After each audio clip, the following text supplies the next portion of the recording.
திண்டுக்கல்லில் நடைபெற்ற பாஜக ஆர்ப்பாட்டத்திற்கு அழைத்து வரப்பட்ட 100 நாள் வேலை பார்க்கும் பெண்கள் சம்பளத்தை ஒழுங்காக வழங்கு, ஊதியத்தை உயர்த்தி கொடு என கோஷம் போட்டதால் பரபரப்பு. திண்டுக்கல்லில் பாகிஸ்தான் தீவிரவாதிகளால் காஷ்மீர் மாநிலம் பஹல்காமில் நடந்த பயங்கரவாத தாக்குதலை கண்டித்து திண்டுக்கல் கிழக்கு மாவட்ட பாரதிய ஜனதா கட்சி சார்பில் மணிக்கூண்டு அருகே இன்று கண்டன ஆர்ப்பாட்டம் நடைபெறும் என அறிவிக்கப்பட்டிருந்தது. கண்டன ஆர்ப்பாட்டத்திற்கு பாரதிய ஜனதா கட்சியின் கிழக்கு மாவட்ட தலைவர் முத்துராமலிங்கம் ஆர்ப்பாட்டம் நடைபெறும் இடத்திற்கு கட்சி தொண்டர்களுடன் ஊர்வலமாக வந்தார். அப்பொழுது ஆர்ப்பாட்டத்தில் கூட்டத்தை காட்டுவதற்காக 100 நாள் வேலை திட்டத்தில் வேலை பார்க்கும் பெண்கள் சுமார் 50க்கும் மேற்பட்டோரை உடன் அழைத்து வந்தார். ஊர்வலத்தில் வந்த பாஜக கட்சி நிர்வாகிகள் பாரத் மாதா கி ஜெய், பாரதிய ஜனதா கட்சி வாழ்க என கோஷங்கள் எழுப்பினர். பின்னால் வந்த 100 நாள் திட்டத்தில் வேலை பார்க்கும் பெண்கள் 100 நாள் வேலை திட்டத்தில் ஒழுங்காக சம்பளம் கொடு, சம்பளத்தை உயர்த்தி கொடு என கோஷங்கள் எழுப்பினர்.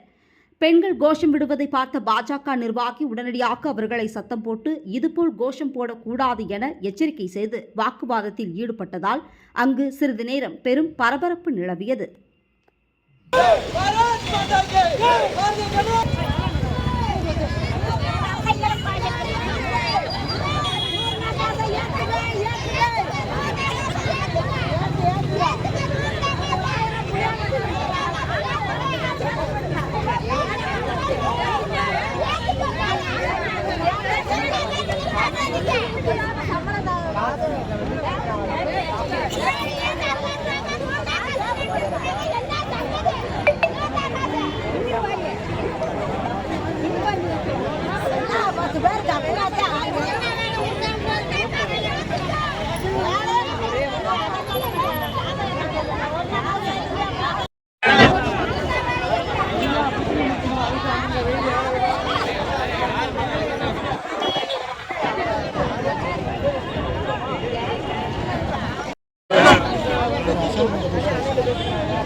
நீங்க மட்டும் சத்தம் போட்டு பேசுறாங்க.